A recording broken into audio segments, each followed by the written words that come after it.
In Bangladesh's Coxs Bazar, more than 1 million Rohingya refugees live in squalid, overcrowded camps. Each year, many of these refugees risk dangerous journeys across the Bay of Bengal and the Andaman Sea in congested, rickety boats in hopes of reaching Malaysia or Thailand.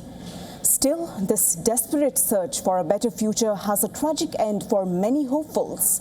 Our next report explores further.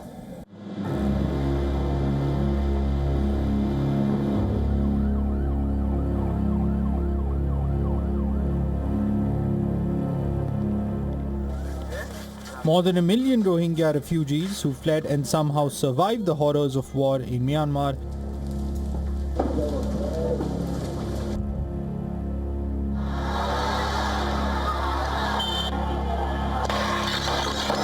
live in the world's largest refugee camp in Coxs Bazar, a town on the southeast coast of Bangladesh.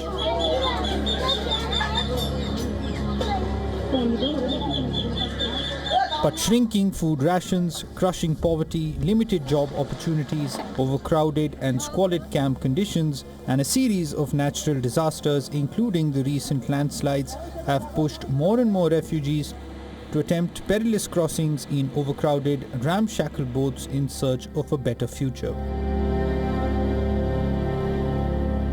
According to the United Nations Refugee Agency, UNHCR, nearly 900 Rohingya were reported dead or missing at sea in 2025, the deadliest year on record.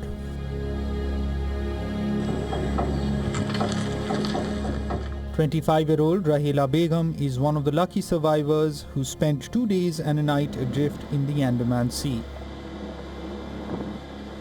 off Bangladesh after the overcrowded vessel carrying about 280 people sank following 4 days of travel. After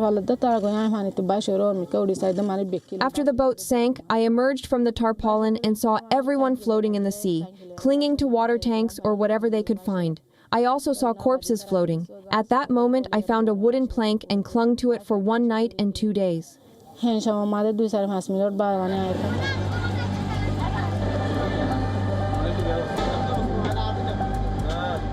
According to the United Nations, last year, more than 6,500 Rohingya attempted to leave the camps by sea, and 1 in 7 of them were reported dead or missing.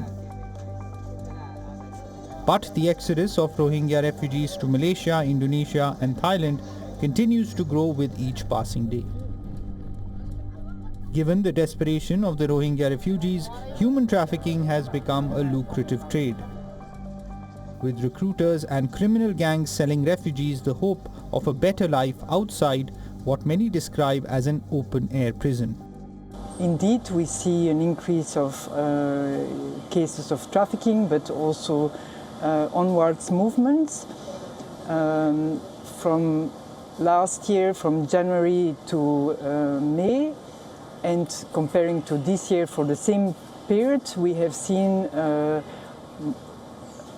more than double in number of departures of refugees moving onwards to Malaysia, to Indonesia. The reality of risky, arduous and treacherous travel, however, is starkly different.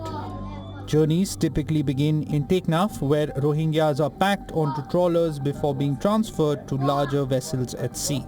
Mohammad Jubair is one of the lucky ones to have survived the clutches of human trafficking. 180 of us boarded the boat, huddled in its 4 compartments, with each group consisting of around 50, 60 or 70 people. Despite their best efforts, Bangladesh authorities are struggling to contain the menace of human trafficking. This year alone, the Coast Guard has rescued 618 trafficking victims, but the desire to leave remains strong for many despite risks. To combat the situation, Bangladesh Coast Guard remains on high alert for this kind of situation like illegal infiltration, narcotics, arms smuggling, human trafficking across all riverine, coastal and maritime borders. Authorities also lament the lack of resources in dismantling the trafficking networks. With Bangladesh's resources already stretched to the limit, analysts say that easing restrictions on refugees would be difficult, and the only ray of hope for Rohingyas is a lasting peace agreement in Myanmar. Given that the conflict in Myanmar continues to rage, the Rohingya refugees, it seems, are caught between a rock and a hard place.